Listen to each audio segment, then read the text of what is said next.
Welcome to Shri Vinayaka computers. ಸ್ನೇಹಿತರೆ, ಈ ದಿನ HP LaserJet Pro 400 MFP M425DN printer. ಈ ಪ್ರಿಂಟರಲ್ಲಿ ಟೂನರನ್ನು ಯಾವ ರೀತಿ ರಿಮೂವ್ ಮಾಡೋದು ಅನ್ನೋದ್ರ ಬಗ್ಗೆ ನಾನು ಸಿಂಪಲ್ ಸ್ಟೆಪ್ಸ್ನ ಹೇಳ್ಕೊಡ್ತೀನಿ.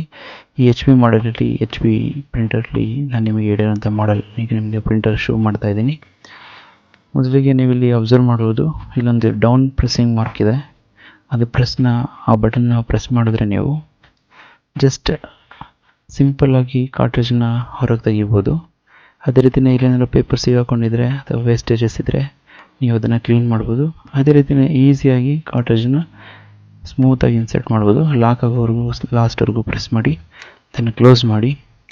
ನೆಕ್ಸ್ಟ್ ಅದೇ ರೀತಿಯೇ ಇಲ್ಲಿ ತೋರಿಸ್ತಾ ಇರೋವಂಥದ್ದು, ಇಲ್ಲೇನಾದರೂ ಪೇಪರ್ ಸಿಗಾಕೊಂಡಿದ್ರೆ ಇದು ಮ್ಯಾನ್ಯುಯಲ್ ಟ್ರೇ ಅಂತ ಹೇಳ್ತೀವಿ ಅಥವಾ ಸಿಂಗಲ್ ಫೀಡಿಂಗ್ ಅಂತ ಹೇಳ್ತೀವಿ. ಅದೇ ರೀತಿಯೇ ಲಿಫ್ಟ್ ಮಾಡ್ಕೋಬೋದು.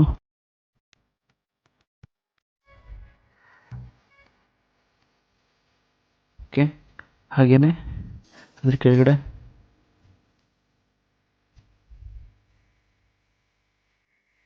ಇನ್ನೊಂದು ಟ್ರೇ ಇದೆ. ಇದರಲ್ಲೆಲ್ಲ ನೀವು ಪೇಪರ್ ಶೀಟ್ನ ಫೀಡ್ ಮಾಡ್ಬೋದು. Thanks for watching. ಲೈಕ್ ಮಾಡಿ, ಶೇರ್ ಮಾಡಿ, ಸಬ್ಸ್ಕ್ರೈಬ್ ಆಗಿ.